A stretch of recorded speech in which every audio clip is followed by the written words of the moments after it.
Hi, my name's Alan Robinson. I'm the managing partner of First Trust Mortgage in Boca Raton. We're a division of Hamilton Group Funding. I saw this piece a few years back and it was regarding when can I buy a home again, and I thought it was so well done that it'd make a good short video because these questions are still coming up in 2015 and there have been some changes in the last year which I just want to let you know about and then just summarize what this form says. If you'd like actually this report, contact me and I'll be glad to send it to you. Um, it's Allen, Allen, at first, it's spelled out FIRST, trustmortgage.biz, B-I-Z. Or you could always call me or text me at 954-415-6133. But I'll keep this short, but I want to get into major points so you know. Right now, the form's broken down into three parts. We have foreclosures, we have deed in lieu of foreclosures, and we have short sales. So the lenders look at all of those differently. And then also to make it more complicated, you obviously have bankruptcy. Sometimes the mortgage is included in the bankruptcy and sometimes it isn't. But I think the moral of the story is we've had a lot of issues in the last 10 years. Most of the experts think the peak in Florida was in 2006.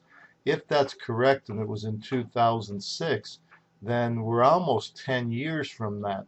So people that were in foreclosure and are 7 years away from that foreclosure actually could be buyers now. People who have had short sales, for the most part, it's 4 years. So having said that, a lot of, and it's called boomerang buyers, a lot of buyers are going to be in the market in 2016, 17, 18, about 1 million buyers a year that are going to fall into that category. So I think it's worthwhile to know what it is. It may even be worthwhile to market and to target people who have had bankruptcies, foreclosures, or short sales. So here's a short piece on what the damage is. We all know what a foreclosure is. They didn't make their payments, they got foreclosed. Deed in lieu says that before they actually got foreclosed, we gave the deed back to the bank so they didn't have to go through the process. Short sale, we all know, is that you sold it prior to the foreclosure, probably was late in payments, and sold it for less than the amount owed. Bankruptcy, we obviously have bankruptcy chapter 7 and chapter 13. Chapter 7 is where you discharge your debtors. Chapter 13 is where you make an arrangement. So let's talk about how long to wait.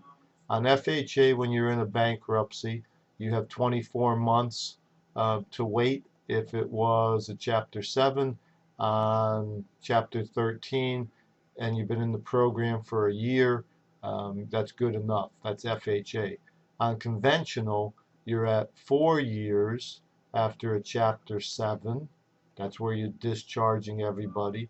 And 2 years on the Chapter 13. So that gives you a quick VA is 2 years.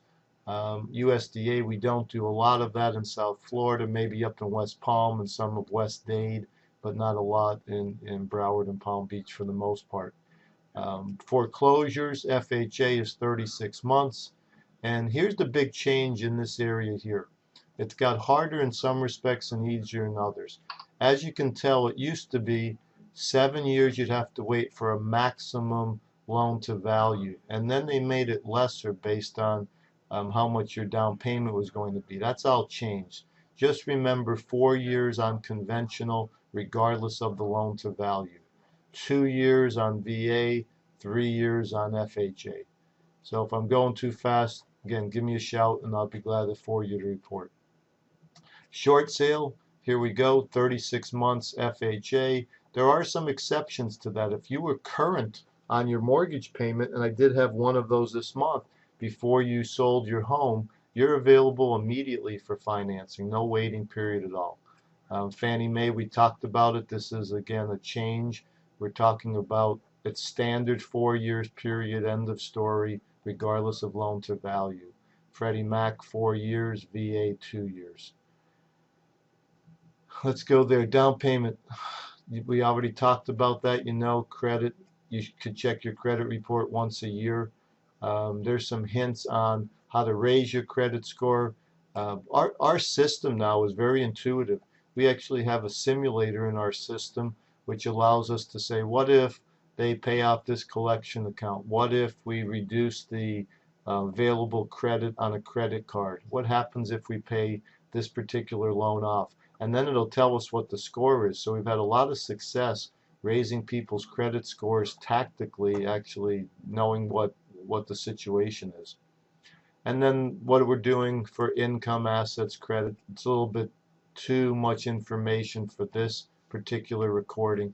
So that's the end of the program. Keep in mind, think about 2 years most of the time for FHA, 3 years or 4 for conventional, depending on the case. If you'd like a copy of the report, just let me know, text me, email me, whatever. Hope it was helpful. Have a great day.